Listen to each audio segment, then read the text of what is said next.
बिस्मिल्लाहिर्रहमानिर्रहीम। नाज़रीन, आज मैं आपको जो कहानी सुनाने लगा हूँ, जो लेसन सुनाने लगा हूँ, वो मैंने एक इंग्लिश नावल से पढ़ा है और उसको मैं उर्दू में आपको सारा उसको ट्रांसलेट जो मैंने किया है वो आपके सामने शेयर करने लगा हूँ।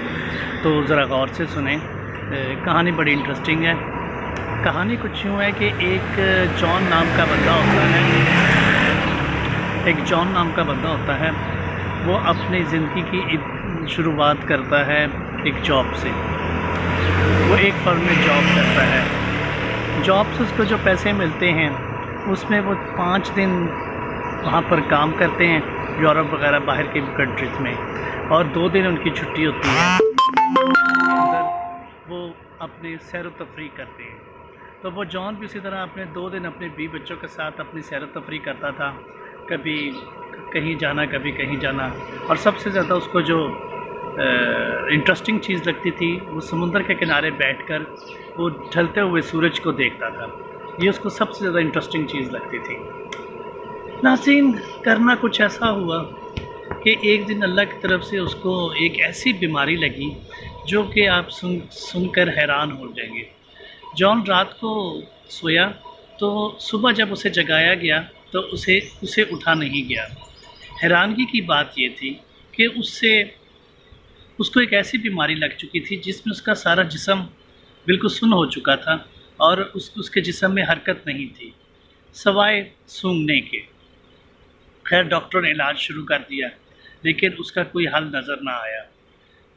काफ़ी दिन गुजर गए। जॉन इसी हालत में पड़ा रहा। इससे पहले मैं एक बात बताना भूल गया कि वो अपनी एक बुक लिखना चाहता था, अपनी एक कहानी लिखना चाहता था, और वो अभी उसके ऊपर काम कर ही रहा था कि उसको ये बीमारी लाहक हो गई। बीमारी ये थी कि उसका जिस्म बिल्कुल सुन्न हो गया था। लेकिन इस बीमारी में पॉजिटिव बात ये थी कि उसका दिमाग काम कर रहा था और उसकी जो बाईं आँख थी वो भी काम कर रही थी और सुनने की हिस्स भी उसके पास अभी बाकी थी।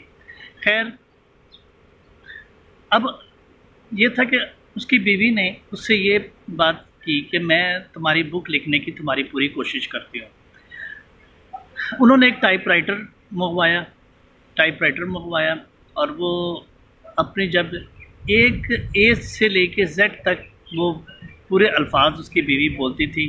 जो भी लफ्ज़ उन्होंने लिखना होता था वो जॉन जो था अपनी जो पलक थी, वो आँखों की जो पलक थी वो झपकता था, तो इसका मतलब होता था कि ये लफ्ज़ लिखा जाए। फॉर एग्ज़ाम्पल, जब सी बोला जाता था तो सी के ऊपर वो अपनी पलक झपक देता था तो वो लफ्ज़ लिखा जाता था। करते करते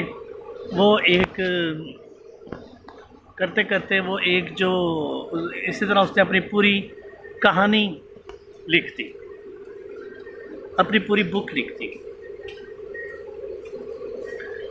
खैर, टाइम गुज़रता गया और बाकी मैं आपको नेक्स्ट पार्ट में